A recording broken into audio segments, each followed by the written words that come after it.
Scroll చేయడం ఆపేసి ఒక్కసారి నీ బ్యాంక్ బ్యాలెన్స్ చెక్ చేసుకో. ఎంత ఉంది? 1000, 500 లేదా 0. అది చూసినప్పుడు నీకు భయవేయడం లేదా? నీ గుండెల్లో దడబుట్టడం లేదా? మనల్ని చిన్నప్పటి నుంచి ఒక మత్తులో పెంచారు. సినిమాల్లో, సిరీస్లో, మన రిలేటివ్స్లో ఒక మాట చెప్తూ ఉంటారు, డబ్బు ఉన్నవాడి దగ్గర ప్రశాంతత ఉండదు, డబ్బు లేనివాడి దగ్గర, అంటే మనలాంటి మిడిల్ క్లాస్ వాళ్ళ దగ్గర మాత్రమే ప్రశాంతత ఉంటుంది అని. ఇది అబద్ధం. ఇది ప్రపంచంలో కల్లా అతి పెద్ద స్కామ్. డబ్బు లేని వాడి దగ్గర సంతోషం ఉండదు, వాడి దగ్గర ఉండేది కాంప్రమైజ్. నచ్చిన చోట ఉండలేడు, నచ్చింది కొనుక్కోలేడు. చివరికి వాడికి పెళ్ళయి పిల్లలు పుట్టిన తర్వాత వాడి పిల్లగాడు నాకు బొమ్మ కావాలి నాన్న అని అడిగితే ఇది బాగాలేదులే నాన్న అని వాడికి అబద్ధం చెప్పే స్టేజ్లో ఉంటాం. ఇది అసలైన కాంప్రమైజ్ అంటే. సినిమాల్లో హీరో సైకిల్ దొక్కితే అమ్మాయి పడిపోద్ది, కానీ రియల్ లైఫ్లో నీ దగ్గర బైక్ లేకపోయినా సరే కనీసం నీ పక్కన ఉన్న ఫ్రెండ్ కూడా నీకు రెస్పెక్ట్ ఇవ్వడు. నీకు రెస్పెక్ట్ కావాలి అంటే నీ జోబులో డబ్బులు ఉండాలి, నీ జోబు బరువుగా ఉండాలి. అర్థమైందా? ఇది ఒప్పుకోవడానికి నీ ఈగో నీకు అడ్డం వస్తుంది అంటే ఆ ఈగో నిన్ను అక్కడే ఉంచుతుంది జీవితాంతం. డబ్బు దేవుడు కాదు, కానీ డబ్బు ఆక్సిజన్ లాంటిది. ఆక్సిజన్ లేకపోతే ఏమవుతుంది? ఊపిరి ఆగిపోతుంది. అలానే డబ్బు లేకపోతే నీ ఇంట్లో కూడా నీకు రెస్పెక్ట్ ఉండదు, నీ ఊపిరి ఆగిపోయినట్టే ఉంటుంది. డబ్బు లేనివాడు సమాజంలో మూగవాడితో సమానం. నువ్వు ఎంత గట్టిగా అరిచినా సరే ఎవ్వరికీ వినిపించదు. సరే, నేను చెప్పేది నీకు మెటీరియలిస్టిక్గా అనిపిస్తుందా? ఏంట్రా వీడు పద్దాగల డబ్బు డబ్బు అన్నాడు అనుకుంటున్నావా? నీకు ఒక సినారియో చెప్తా, ఊహించుకో. రేపు రాత్రి సడన్గా మీ ఫ్యామిలీలో ఒక మెంబర్కి హార్ట్ స్ట్రోక్ వచ్చింది. నువ్వు పెద్ద హాస్పిటల్కి తీసుకెళ్ళాలి, అపోలోకో లేదా యశోదా హాస్పిటల్స్కో తీసుకెళ్ళాలి. నువ్వు జాయిన్ చేసిన వెంటనే వాళ్ళని ఏమడుగుతారు అనుకుంటున్నావు? పేషెంట్ ఎలా ఉన్నారు అని అనుకుంటున్నావా? కాదు, వాళ్ళని అడిగేది ఇన్సూరెన్స్ ఉందా, పేమెంట్ కట్టారా అని. అప్పుడు ఏం చేస్తావు? నేను మంచోని, నాకు ఏ బ్యాడ్ హ్యాబిట్స్ లేవు, నన్ను నమ్మండి అంటే వాళ్ళకి బెడ్ ఇస్తారా? ట్రీట్మెంట్ చేస్తారా? చెయ్యరు, బెడ్ ఇవ్వరు. నువ్వు గేటు బయట వెయిట్ చేయాలి. లోపల నీ వాళ్ళు ప్రాణంతో కొట్టగలాడుతుంటే నువ్వు మీ ఫ్రెండ్స్కి ఫోన్ చేశారు, మామ ఒక 50,000 ఉంటే పంపురా, నీ కాళ్ళు పట్టుకుంటా అని అడుక్కోవాలి. ఆ మూమెంట్, ఆ హెల్ప్లెస్నెస్ నుండి చూడు, అది నిజమైన పేదరికం.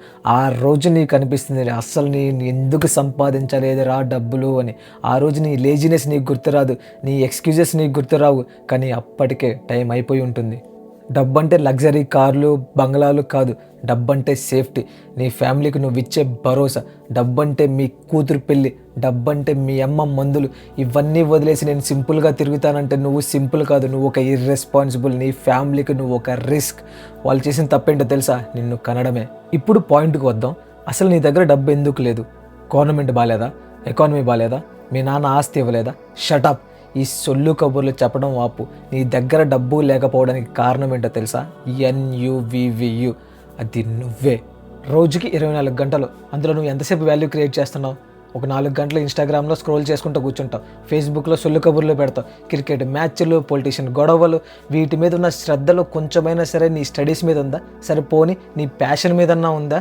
డబ్బులు ఏమి ఎక్కడ గాలికి ఎగరట్లేదు ఇక్కడ. డబ్బు అనేది వాల్యూ ఎక్స్చేంజ్. నువ్వు ప్రపంచానికి ఏది ఇస్తే అదే నీకు తిరిగి ఇస్తుంది. నువ్వు ప్రపంచానికి లేజినెస్ని ఇస్తే ప్రపంచం కూడా నీకు 0 ఇస్తుంది. ప్రపంచానికి నువ్వు ఒక స్కిల్ని ఇస్తే ఆ ప్రపంచం నీకు డబ్బులు ఇస్తుంది. నువ్వు లేజీగా ఉన్నావు కాబట్టి నువ్వు పేదవాళ్ళ ఉన్నావు. నీ పిల్లగాడి మైండ్ సెట్ ఇంకా పోలేదు నీకు. నీ బద్ధకంతో నువ్వు రేపు చేద్దాంలే, రేపు రేపు అనుకుంటూ 2026 వచ్చేసింది. ఇంకెప్పుడు మారతావు? నువ్వు ముసలివాడు అయిన తర్వాత, లేదా ఇంటి అద్దె కట్టలేక ఇంట్లోంచి బయటకు నెట్టిన తర్వాత. మామ గుర్తుపెట్టుకో, empty pocket is a result of empty mind. Rich mind సెట్కి పూర్ మైండ్ సెట్కి ఉన్న డిఫరెన్స్ ఏంటో తెలుసా? నువ్వు పూర్ మైండ్ సెట్ ఉన్నవాడికి 500 ఇచ్చావంటే వాడు 500తో ఒక బిర్యానీ తినేసి సినిమాకి వెళ్ళి పడుకుంటాడు. అదే రిచ్ మైండ్ సెట్ ఉన్నవాడికి నువ్వు ఒక 500 ఇచ్చావనుకో, దాన్ని 1000 రూపాయలు ఎలా చేయాలని చెప్పి ఆలోచిస్తాడు. ఇక్కడ మారాల్సింది నువ్వు కాదు, నీ మైండ్ సెట్. నువ్వు బుర్రతో పని చేస్తేనే డబ్బు వస్తుంది, సోమరిపోతలా ఉంటే రాదు. నేను కూడా నీలానే ఉండేవాడిని బద్ధకంతో, బట్ నేను నా బ్రెయిన్ని ట్రైన్ చేశా ప్రాజెక్ట్ D సిస్టంతో. ప్రతిరోజు నేను లేజినెస్తో ఒక యుద్ధం చేస్తున్నాను, బట్ గెలుస్తున్నాను. నేను ఎదుగుతున్నాను. మీరు నేను కలిసి ఎదుగుదాం ప్రాజెక్ట్ Dలో. ఈ వీడియో చూసి బాగా చెప్పావన్నా అని కామెంట్ చేసి వెళ్ళిపోకు, అది పిల్లాడి లక్షణం. ఈ వీడియో నీ గుండె గుచ్చుకోవాలి. ఈరోజు రాత్రి నీకు నిద్ర పట్టకూడదు. నీ బ్యాంక్ బ్యాలెన్స్ చూసుకొని నీకు ఏడుపు రావాలి. ఆ ఏడుపులో నుంచి వచ్చే ఫైర్ ఉంటుంది చూసావా, అదే నిన్ను రిచ్గా మారుస్తుంది. లక్ష్మీదేవి నీ దగ్గరికి రావడానికి వెయిట్ చేస్తుంది, కానీ నువ్వే ముఖం మీద తలుపులేసి పడుకుంటున్నావు. లేచి తలుపు తీ, పని చేయి. మావ, నిజంగా నీకు మారాలని ఉంటే, డబ్బు సంపాదించగలిగే ధైర్యమే ఉంటే కామెంట్ బాక్స్లో సూపర్ బంపర్ అని కామెంట్ చేయకు, ఐ వాంట్ మనీ అని పెట్టు. ప్రతి ఒక్కడికి కావాల్సింది అదే. ఒప్పుకున్నోడు గెలుస్తాడు, దాక్కున్నోడు ఓడిపోతాడు. Wake up, get rich.